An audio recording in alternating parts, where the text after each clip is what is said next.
Hey, y'all. Welcome to Everybody Gets 15 Minutes here at Waterloo Records in Austin, Texas. A quick conversation with some of our favorite acts we have the privilege of hosting live in-store right here on our own stage.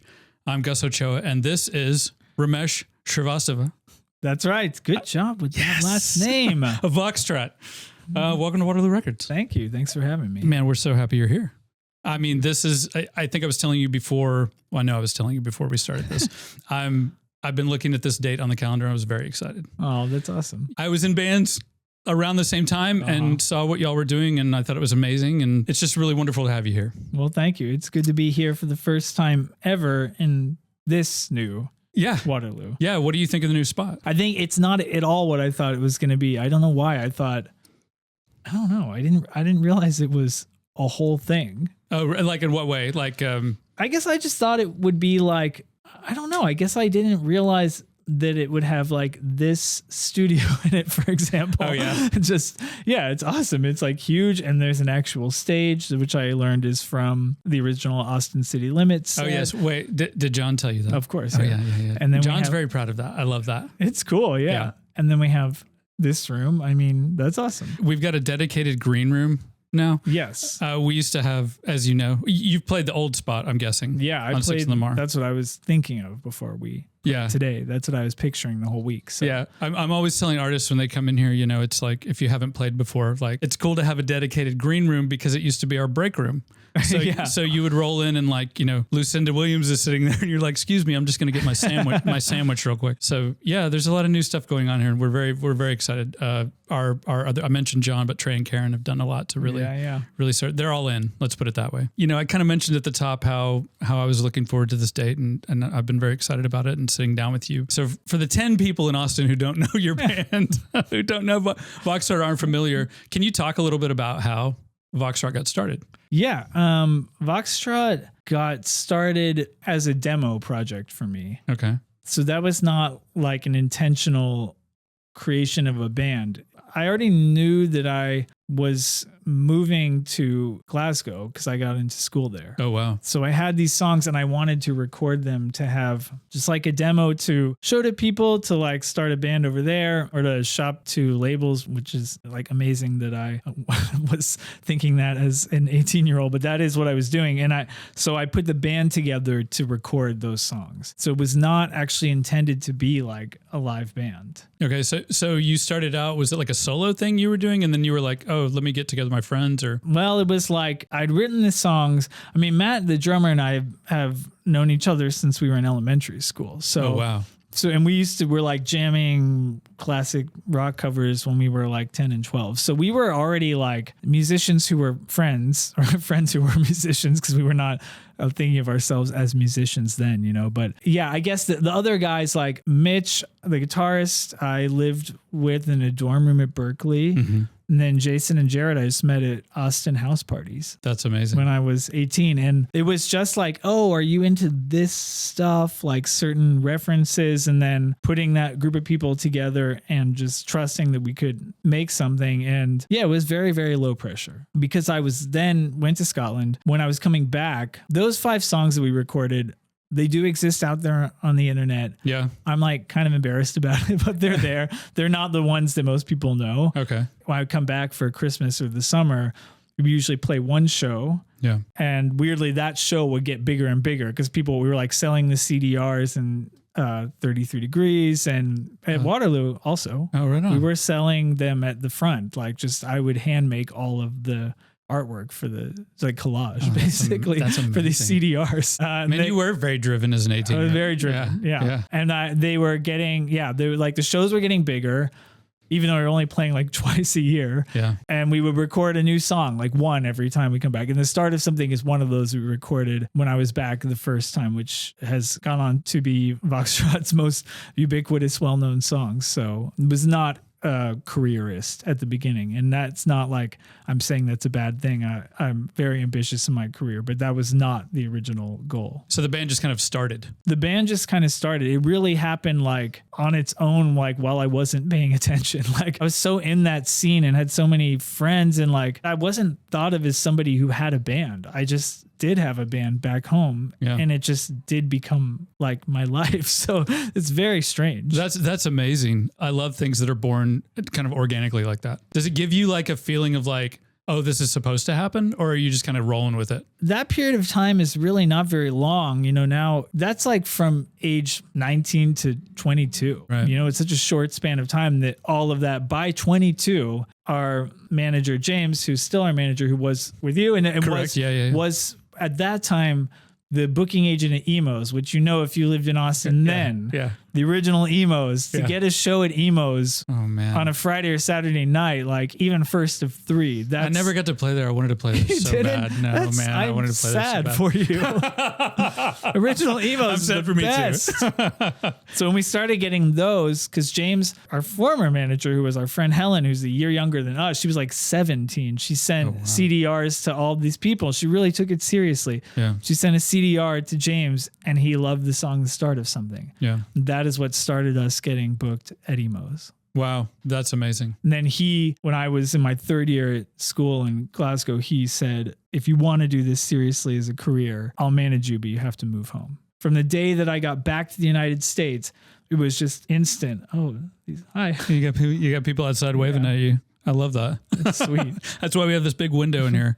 From the day I got back, it was just instant. Like we were going for it. Yeah. Like I moved back for that. So instantly he was like finding people for us to open for on tour. We were like, it was crazy. But within less than a year, we were like already starting conversations with labels. Like it happened so fast. Like we were on these music blogs and it picked up, within less than a year. Really crazy. Oh man. I mean, bless those people who are like in it to win it for you. Yeah, I think it's beautiful. You mentioned old emos before. And one of the things I wanted to talk about was like your impression, I guess, in the music scene back then, the sort of backdrop in Austin versus like now. Like how has it kind of changed? I mean, for people who are younger now, I guess, like not able to like experience that time. How would you say the scene is like a little bit different now? Well, first of all, because I'm not that age anymore, there probably is a whole of people that age that I'm not totally aware of. You know, I'm like always listening to new music, but I'm sure like there's still current version of that, you know, but I will say that I think it's probably hard for people who are part of the Austin music world now, who are really young. It's probably hard for them to imagine how concentrated the scene was back then, as I'm sure you remember. Emos on 6th Street was the castle of the kingdom. But you know, it was like each night, like there was like one place that everyone in the scene was like Thursday night, everyone into cool music was at the whiskey bar dancing. I DJ'd there when I was like 18. They let me in the back and told me I couldn't drink anything, which, you know, I wish I'd been more honest about that, but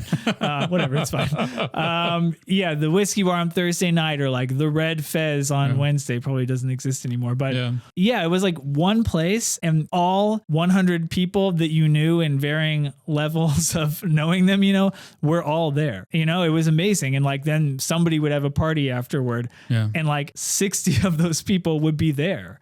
Like Voxtrot, clearly like in twee indie guitar band at that time, but like people had solo bands or like bands that were like industrial, like Throbbing Gristle, but it was all the same group of friends. And everybody went to each other's shows, and it was very, I don't know, it felt very free flowing to me. Like so easy, such a low lift to be a part of everything. And then on Friday and Saturday night, like everyone was just at Emos smoking. Oh man, that was so good. Amazing. So fun. It was so fun. It was so fun seeing all those bands and that too. And I really do hope that like what's happening now is similar and everybody's got like, I think it can't be, you know, like I think mathematically it can't be like that just because of the size. Sure. And I'm sure definitely there's a pro, like there's so much cool, like high production stuff that happens that we didn't have back then, you know, I guess there's like more industry per se, but I don't think you can have a city as big as it is now and have that concentration. There's too many good distracting things, too many places for a 24-year-old to be on Saturday night. There's not one place. So that's true. It's the yin yang, I guess. Yeah, exactly. Well, we're here to talk about the latest record, Dreamers in Exile. I want to make sure I do that because I could sit here and talk about all of this stuff. Old emos. For real. Yeah. We're just going to call this episode Old Emos. Yeah. So this is your first record in a while as a band, right? That's right. That I've read. Yes. It's almost... in a while. I mean, 19 years. Yeah, exactly. I was going to say almost 2 decades, but I'll let you say that. Yeah. Looking up things about this record, like what people have said. Do you mind if I quote something from Brooklyn Vegan? Of course not. All right. Ramesh's way with an anthematic chorus and melodies that mix classic jangly indie pop with dark undercurrents is still going strong. There's so much optimism on this record. We approached it by bringing the energy we wanted into the room. When you lead with enthusiasm, it's magnetic because it's absolutely real. And then they say, welcome back. Oh, and I do too, because your show today, for everybody who's listening right now, was amazing. Oh, thank you. It really, really was. Your friend who plays drums was Matt. Matt was saying like, oh man, I wish we could do more of these kinds of things. And I'm like, yeah, this is like really cool. Like the stripped down version was really cool. Again, it's been a second, and places like Stereo Gum and Brooklyn Vegan again call it a comeback record and kind of thing. But I know that I know Jason Cronus a little bit through the record show, and I know he's been doing things. And I saw you a year ago or something at Radio East. That was a fantastic show. So you've been doing things. And is this a comeback? I mean, don't call it a comeback. Like, no, it's a comeback. Okay, we're back, baby. We're back. Well, now that we re-legitimized our record label and invested shitloads of money and it's back. No, not just because of the financial investment, but no, we're so into it. We're love completely. It. We're 100% dedicated. That's amazing. I love that. In my mind, again, growing up and being in bands, I would think about American Analog Set, or I would think about Explosions, or I would think about, I think about y'all in that same way of there are these amazing bands that were around and then they weren't. Mm-hmm. And now here you come again. And, and I love that. You were one of those bands that I was always looking at and saying, oh man, that can happen from Austin. That's amazing. I love that. That sound. It's so what I wanted to do, And so I think it's great that y'all are back. Thank you. And doing your We're back. You can say it.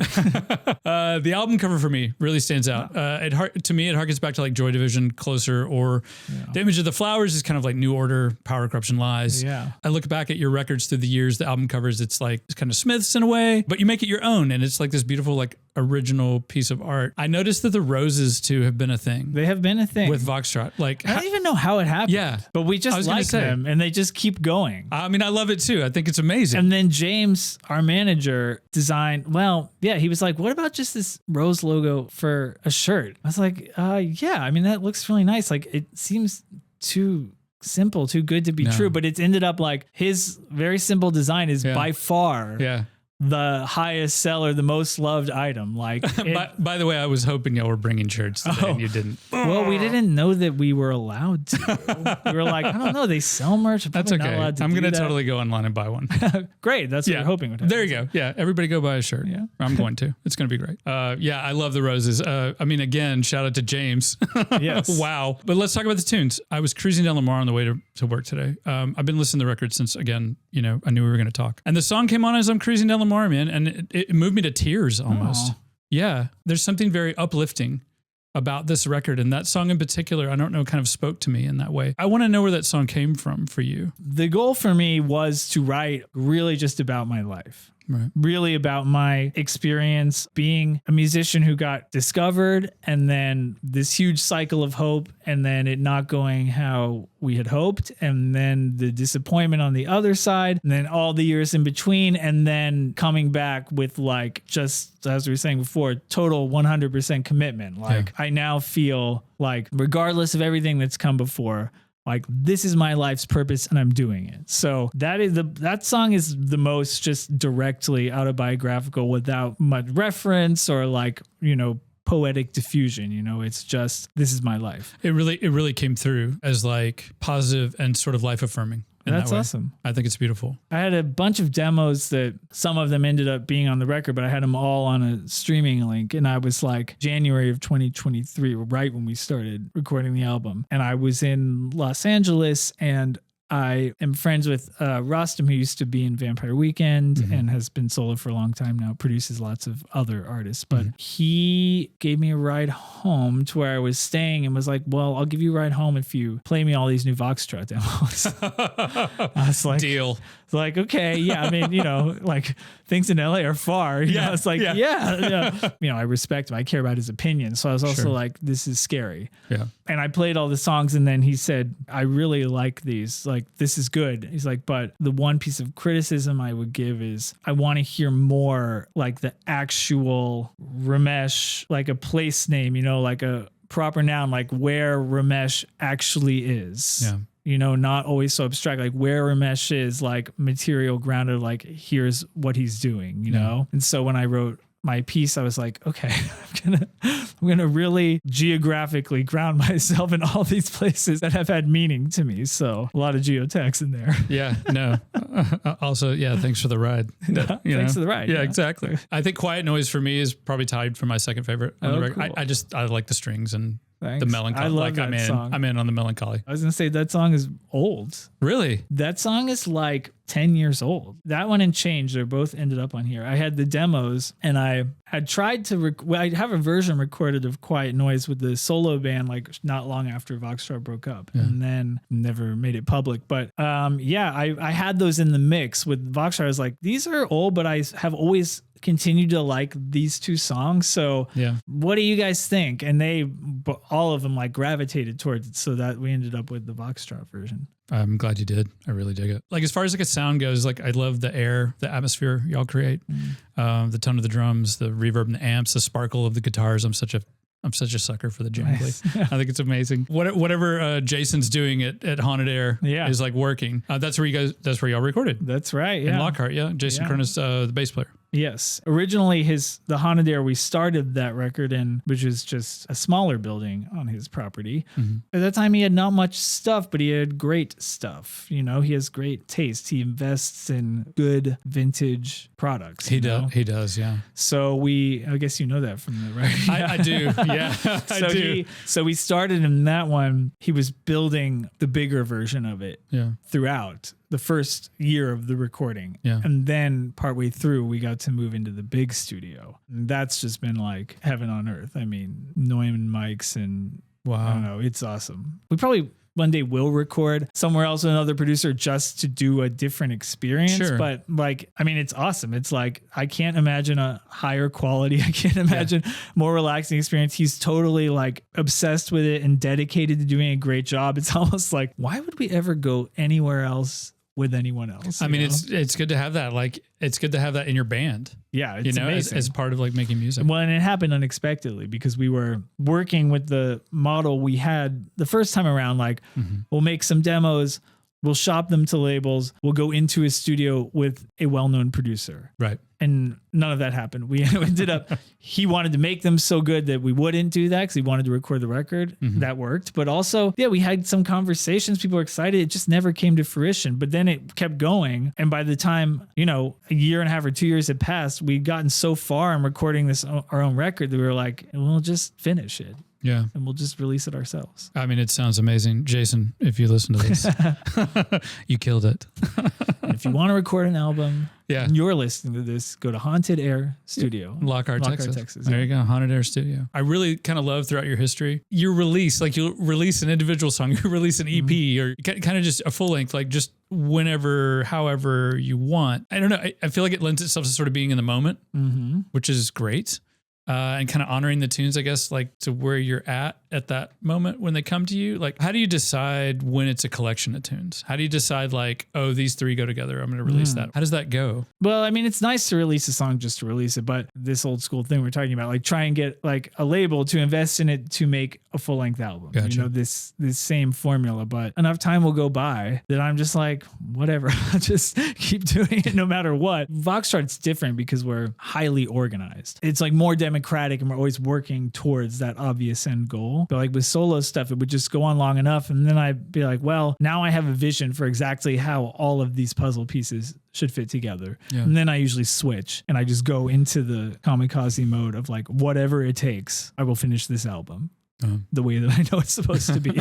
Well, I guess I've just kind of always admired that about y'all, or about you in particular, that you're able to go, okay, yeah, I want to do it my way. As everybody's like doing something and trying to get, you want to get support, you want to get a label, you want to get people to like, help support you along the way and push you to, the next level you want to get to. But I just find that really refreshing about the way that y'all release music. You say you're highly organized and I don't doubt it, but just being able to say, hey, I'm done with this song. I dig it. I'm going to put it out. You know, I like these 3 songs. I'm going to dig them up, but I think that's really cool. I could go on and talk forever about all of this stuff. I'm not going to. Lastly, I just want to kind of ask you, like, as you make your way around, you know, y'all are starting to support this record and go out and do that stuff. What are you kind of listening to? What are a few records you're listening to? We're a record store. I always mention that on the show. Like, this question comes up a lot, and then I can never think of anything in the moment. You're welcome to pull out your phone if you want to. A new record that came out really recently that I was really excited about, that I love, is the new Soft Pink Truth record. For anybody who doesn't know, that's one half of Matmos. I guess you would say electronic duo. They're a couple in real life, and they did a lot of stuff for Bjork. I think they produced that Vespertine album. I think they are the one. They do all the like crazy samples of, I don't know, plastic surgery, everything. They're really awesome. I follow them pretty closely, and one of the guys, Drew, he releases stuff under the name Soft Pink Truth. Okay. And it's really cool. It's like, usually it's really heavy electronic, but this one actually is softer. There's a lot of string arrangements and stuff. It's really nice. Very cool. There's probably a bunch of other people that I should like I must have friends that I should be like repping their albums at this point, but I don't know. I'm kind of like, you know, my friend makes fun of me because I'm basically like a boomer because I'm always listening to Sirius satellite radio in the car and I'm obsessed with it. I'm like, it's great. They curate their own channels. But there's a lot of great stuff that you find, you know? Yeah, absolutely. I try to be open to the quality of songwriting in something that I wouldn't normally choose myself.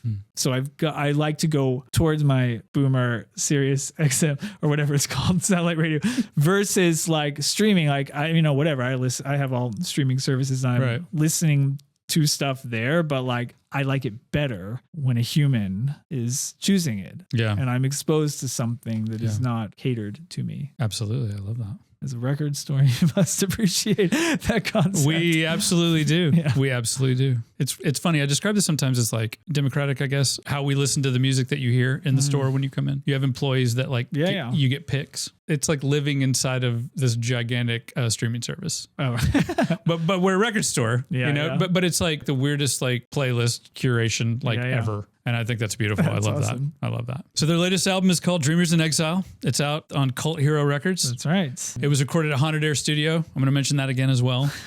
It's everywhere you stream your music as well, but please come to Waterloo Records and pick up the actual physical copy. You can follow them on Instagram as well at Voxtrot_ATX. And if you want to keep up with all things Voxtrot, you can head to voxtrot.net. That's right. Yes, my research paid off. Nice job. Thanks, man. Ramesh for Voxtrot. After all this time of sort of crossing paths, and it's really lovely to sit down with you. It's been a pleasure. Likewise. Thank you. Thank you so much. And welcome back indeed.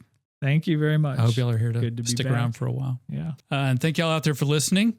You can follow us on Instagram at Waterloo Records, at Waterloo.sound for our Dolby Atmos studio, at Waterloo_wheels to follow the ongoing adventures of the Waterloo van, and at Unofficial Dogs of Waterloo to see all of our canine pals who come in and shop with us. I'd like to thank Cory Reinisch, our marketing manager, Allie Lingren, our in-house engineer, Mads Lupold for putting these all together, Audio-Technica for providing the mics and the headphones, and of course the hardest working record store staff and bunch of lovable scalawags on the planet, without which none of this is possible. I'm Gus Ochoa. I'll see y'all next time. And until then, support the artists you love. Support your local record store. And next time you're in Austin, stop in and say hey. We'd love to see you. Adios.